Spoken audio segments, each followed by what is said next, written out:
राज्यामध्ये अजितदादांनी 60 जागा लढवण्याचे संकेत दिलेले आहेत.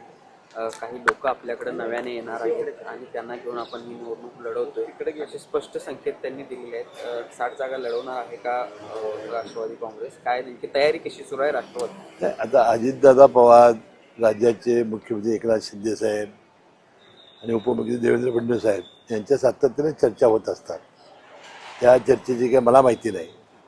ज्या अर्थी अजितदादा यांनी सांगितलं असेल 60 जागा, तर त्यांना तसे संकेत प्राप्त झाले असतील आणि मला वाटते काँग्रेसचे सुद्धा काही मंडळी येत आहेत सांगतायत ते त्याला माहिती आहे.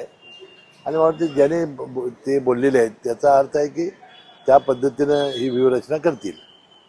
एकूणच ज्या पद्धतीने 60 जागा लढण्याचे संकेत अजितदादांनी दिले, तरी अजितदादांकडे येण्यासाठी ओघ नेत्यांमध्ये सुरू आहे असं दिसतंय का? कारण काँग्रेसमधील देखील काही निशांत सिद्दीकी असतील किंवा इतर नेते. नाही, आपल्याला माहिती आहे की आता आपल्याकडं 7 पक्ष झालेले आहेत.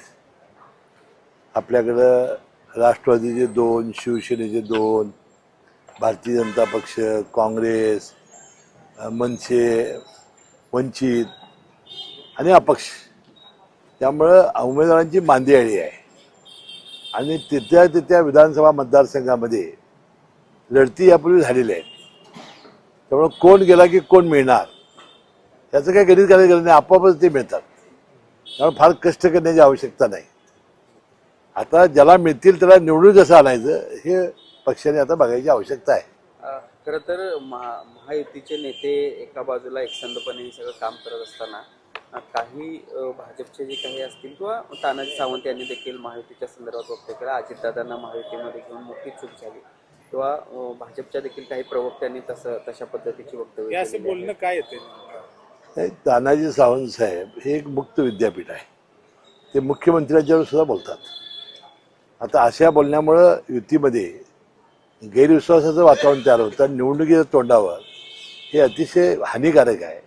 याची जाणीव जर याला नसेल तर त्याला मुख्यमंत्र्यांनी समज देण्याची आवश्यकता आहे. पण याच तानाजी सावंतांनी काल एका सभेमध्ये शेतकऱ्यांना पैसे देऊन प्रश्न विचारता का अशा पद्धतीचे देखील एक वादग्रस्त वक्तव्य. नाही, अशी अनेक उदाहरणं त्यांची आहेत.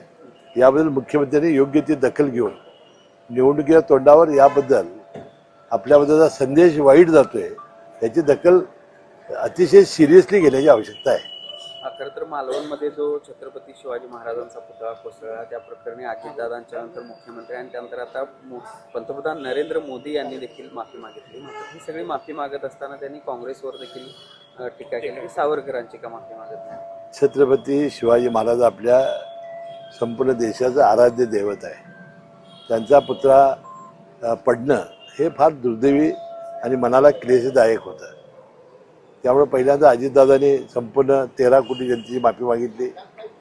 नंतर मुख्यमंत्र्यांनी सुद्धा 100 वेळेला मी त्याच्या पायाला नाक घासलं तरीसुद्धा ते कमी पडतील अशा प्रकारचं वक्तव्य करून त्यांच्याप्रती आपली आदराची भावना व्यक्त केली.